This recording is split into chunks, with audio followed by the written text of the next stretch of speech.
All right, on this episode of Bowks Talking Bouts, excited to be talking to an individual coming off of a big win which transpired at Unified MMA 48. That went down on December the 16th, a second-round arm triangle choke as per Tapology, and beating Kaecy Raddon in the process. It was a good one to check out there, and happy to have Ergys Sigeta on the show to talk a little bit about that. How's the day going so far there, Ergys?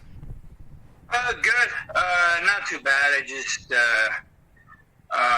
I just chilled practically today. Went in the gym, had to drop some stuff off, but just practically a nice chill day after a busy weekend because I had the fights and then I had my own. I had a gym grading, so I had a pretty busy weekend from Friday to Sunday. So. Yeah, I love that you're like actively competing while also doing a lot of that and like the teaching kind of roles, which I want to get into. But something I wanted to touch on was just like the set of feelings that I imagine would have came out of that last one. Like I saw you had that post where you were talking about how great it was getting the W after a 4-year break. Like, can you even, I guess, describe how all of that felt? I would think you were like processing a lot after that last one. You know what, and even now, it feels great. For me, like the performance just felt like. Because and I was even telling my friends and family, I was telling them, because that's what we practice, like that type of performance, just all that. Like, it just felt like a regular day in the office. The only difference was I haven't done it in 4 years. So, like, that whole bit, I was feeling a little nervous, because just wondering, and I actually read one of your posts on MMA Empire, and it just some of that thing. Do I still have it in a sense where you know what I mean? Like 4 years ago, I was on a 4-fight win streak. You know what I mean? I was riding high. I was doing my thing, and then I was just like, do I still have it? Obviously, in my mind, I still do, but it's still good to prove that. You know what I mean? Where I go in there, and it's like, oh, I definitely didn't lose a step at all. So. Yeah, I felt like you had a pretty unfortunate run of luck, though. Like, I remember you were supposed to fight at that PFC 13 event, like, just before, like, a lot of the pandemic shutdown measures kind of were established. And then, obviously, like, for a while thereafter, very difficult to get a fight. So I would think there was some frustrations. But kind of the way you're talking about it seemed like you had certain doubts about, like, oh, do I still have it, etc. Like, was the plan to always return to competition, or was there, like, a point where you were like, maybe I'll just coach now? Yeah, so what's funny is, and I was telling this one, I was talking with Aaron, I actually had no plans, to be honest, of returning. I was probably just going to do jits and that's it. Like, even that's when I did Worlds and I did that. I was going to do that PFC card, but even after that, once it fell through, I just, the flame in a sense ran off, where I just didn't, I was perfectly okay with calling it and being like, all right, I'm done. You know what I mean? I'm okay. And I actually gained 80 pounds. I went to 260. Like, I had, no plans. Like, I was saying, like, the thing, like, if you told me the version of me last June that I was gonna fight in December, I would have laughed at your face while drinking a beer, is what I would say. Because it's like, because I didn't expect it. Now, it wouldn't shock me, like I would have, but I didn't expect to be like, man, I'm gonna fight again. You know what I mean? Like, that's just what it was. It's not that I had all plans to stop. I actually did stop, and I was just perfectly okay with coaching, doing jits, and just, if I was going to compete, I was just going to compete some friendly jits competitions, and that was it. So, like, was there a distinct moment where you felt it shift back to, like, okay, I'm going to come back and compete, or was it more of like a gradual kind of thing? No, it was actually, I went one time during last year's Christmas break to the gym, and I went to one of the pro classes, and I was just there, and honestly, at that point, I'm like, you know what, I still got something to prove here. You know what I mean? Like, I still want to do it. And I told myself, I got to be true with myself. I didn't care for stepping away. You know, I didn't have any regrets stepping away. But then when I'm like, okay, you know what, I can do it. That's when I'm like, all right, I will regret stepping away if I just stop. So I'm like, you know what, I can't do that. Then I got to be true to myself. Let me give this one more shot. Let me go at it. You know what I mean? I was doing the train. I was in the pro room with the pro guys at Grant's, and I'm like, you know what, I'm gonna do this. You know what I mean? I'm gonna gradually lose the weight because I was like 240 at the time. But I said, I'm like, you know what, I'm gonna go at it and I'm gonna do this. So. And like that gradual weight loss was targeted to like around where you're at now, because like mostly before you'd competed kind of within that range, like either 170 or like 175. Like this last kind of catch weight was that like the idea all along, as far as like I'm gonna lose weight and get back to around this range? Yeah, the idea was to fight back at welterweight. And then what's funny is Worlds and Jits, I've always done it like 200.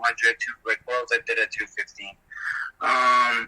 But yeah, no. When I did MMA, if I wanted to compete in MMA, I was gonna go back to 170. So I told myself, that's why I gave myself practically a year from last year to this year to get everything in order, to figure everything out and do everything. So I gradually went down. I didn't want to rush it. I didn't want to like go too fast and burn myself out or injure myself. So I just gradually, slowly but surely did it. Competed in the Jigs tournament in the summer at like 215, and then after that, that's when I really started. After that tournament, I'm like, all right, you know, all that's done with. Let me just now start pushing the weight down and going from there. And if I need to get a fight at 85, I'll get one. But let's see. And then the rest is history. Here I am now. I guess I'm curious, like, what competitive benefits do you find for those respective weights in those sports? Like, why does it benefit you to, I guess, grapple a bit heavier versus, like, why you'd be motivated to, like, get, I guess, a little bit, like, closer to that 170 mark for MMA?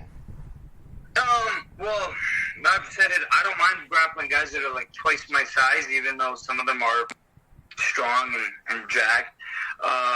Getting punched by them, though, is a little different story. I wouldn't really want to get punched by a guy that's 215. You know what I mean?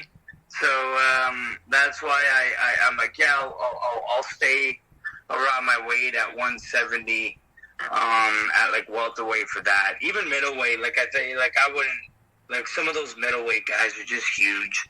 You know what I mean? I could probably do a couple fights, but even then, it's like it'll be hard on my body. So I'm like, I'm going back down to 70 for that. And you mentioned like still being relatively active with like competing in submission grappling, and it seems like you're doing it at like a high level. Do you think like your next competitive effort is going to be in submission grappling, and when do you think that would be? Like, is there something lined up or even tentatively lined up for that? No, nothing yet. And my next thing would probably be MMA again. I'm really trying to go, really going on this the MMA run right now for a bit. If something comes up in grappling and all, and that's the thing. If I want to stay active, I know me and my coach we've talked about and we're doing this. I'm also applying for a boxing license, so I'm also going to do pro boxing as well. Just to the whole goal for 2023. Is to try to stay as active as we can. You know what I mean? And if it's MMA, obviously MMA is a career I want to go full in, but even get some boxing fights to stay active, and if there's nothing there, do some jiu-jitsu. But just keep active. Just keep the body going, keep active, staying in shape, and just don't slow down. That's what 2023 is. Yeah, so it seems like things are really ignited with like the MMA kind of endeavors. Like we were talking before about like, oh yeah, you know, I'll get back and I'll do this one and kind of see how it goes. It seems like you're really like motivated. Like this is like the sole focus now. So I mean, you talk about the fires being ignited. It seems like they have to a pretty strong degree there. Oh yeah, big time. The flame is bursting for for MMA again. So like I'm going at it, and I'm going for it. And I was even saying to some of the guys, I was saying that before like, fighter wants to weight cut, no fighter wants to do this, but I haven't done it in 4 years. Like, I was excited going in the sauna, cutting the weight. Like, I was excited for the whole process, because I missed it, and it's something I thought I wouldn't be excited about, but I'm back to being excited for that feeling again. So that's something that I noticed too.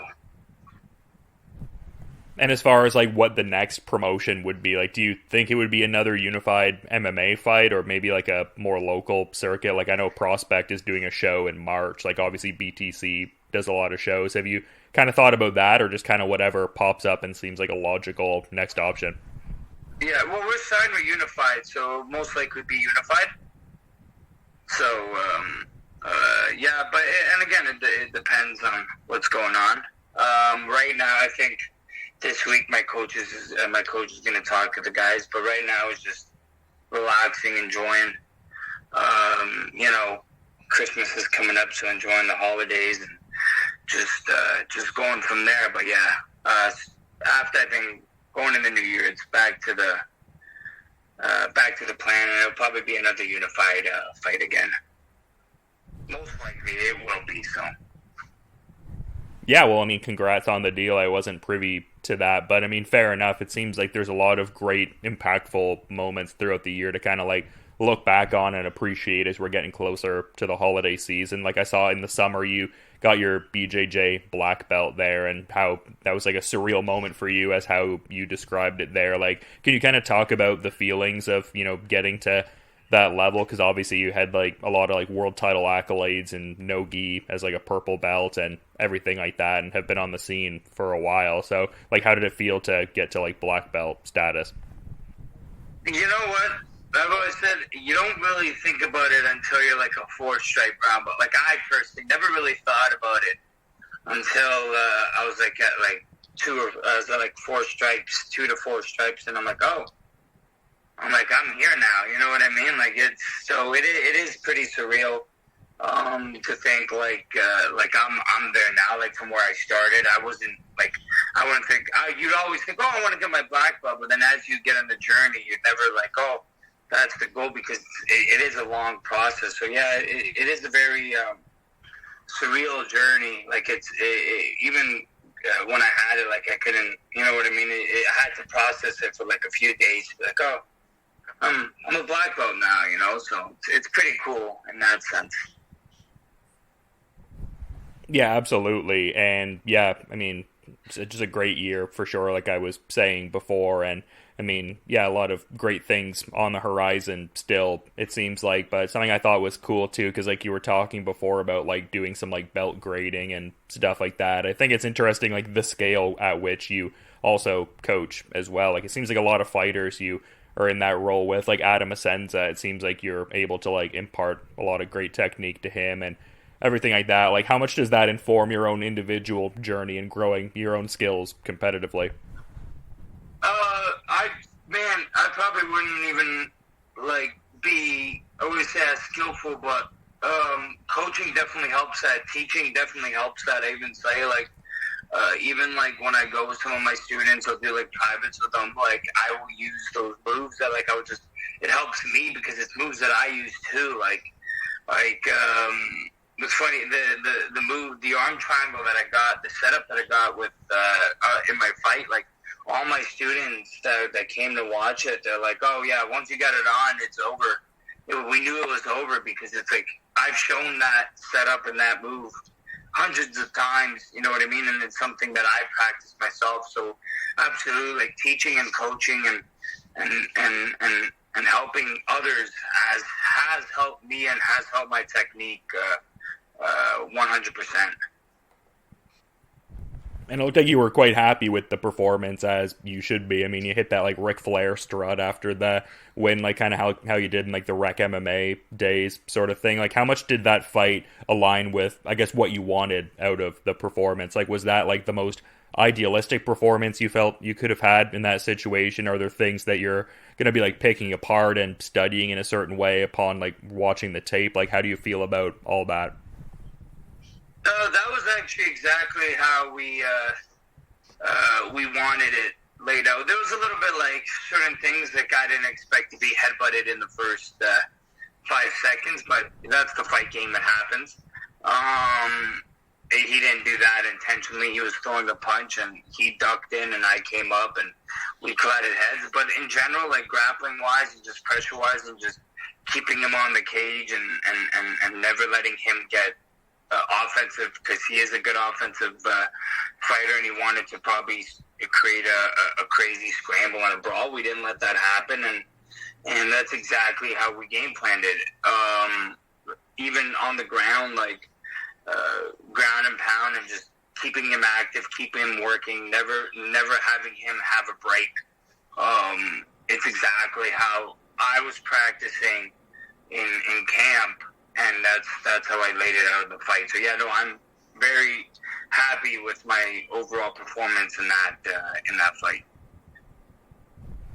Yeah, for sure. And I mean, as you should be, like I said, even from my perspective, it looked like a pretty thorough performance. So glad to hear that you felt the same way being in there and everything. And yeah, looking forward to whatever happens to be next, but also want to let you enjoy everything from that last one. Certainly a big moment in the martial arts journey and everything. And I appreciate you giving some insights after a big fight like that, man. But in the interest of, being mindful of your schedule and everything, is there anything you might want to add kind of as like a parting thought as we're wrapping up, Ergys? No, there's not much else to say. I think you hit the nail on the head with everything there. That's pretty much it there. So thanks for having me again, man. So. Yeah, no, always good getting to talk to you. And yeah, looking forward to talking whenever the next fight gets set up. Sounds like it's going to be sooner rather than later, but also, like I was saying, you enjoy the holidays and relax a little bit and enjoy yourself there, man. You too, man. Thanks for having me. Have a good holiday there, Dylan. I'll see you at probably the next event. So.